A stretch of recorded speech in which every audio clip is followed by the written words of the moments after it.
ఓం నమో వెంకటేశాయ. కర్నూలు నుండి తిరుపతికి వెళ్దాం పదండి.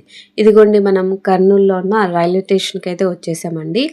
ఆ రోజు మాకు 8:30 to 4 AM ఉందండి ట్రైన్. ఇదిగోండి ఈ మిడిల్ కంపార్ట్మెంటే మన బెర్త్ అండి.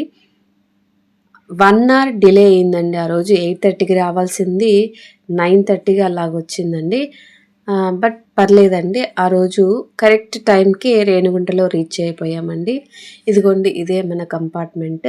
కరెక్ట్‌గా 4 AMకే రేణిగుంటలో రీచ్ అయిపోయామండి. అక్కడ మనకి చాలా వెహికల్సే అవైలబుల్ ఉంటాయండి. మన కంఫర్ట్ బట్టి ఏదో ఒకటి చూజ్ చేసుకోవచ్చు. షేరింగ్ ఆటో ఇలాగ కూడా ఉంటాయండి. మేమందరం కలిసి షేరింగ్ ఆటో తీసుకున్నామండి. షేరింగ్ ఆటో వచ్చేసి 1 పర్సన్‌కి వచ్చేసి 50 రూపీస్ అండి. 50 రూపీస్ తీసుకున్న తర్వాత మనకు తిరుపతిలోని విష్ణు నివాసం దగ్గర డ్రాప్ చేశారండి. హార్డ్లీ ఒక 10 మినిట్స్ పడుతుందండి అక్కడ నుండి. 10 ఆర్ 15 మినిట్స్ పడుతుందండి. అక్కడి నుండి మనం పద్మావతి అమ్మవారిని దర్శించుకుంటామండి.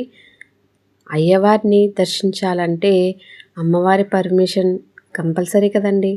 అందుకోసమే అమ్మవారిని పద్మావతి అమ్మవారిని దర్శించుకొని తర్వాత ఆ వెంకన్న స్వామి దర్శనం చేసుకుందామండి. అలాగే పద్మావతి అమ్మవారి టెంపుల్లో ఇంకా ఏమేమి దర్శించుకున్నామనేది నెక్స్ట్ వీడియోలో చూద్దామండి.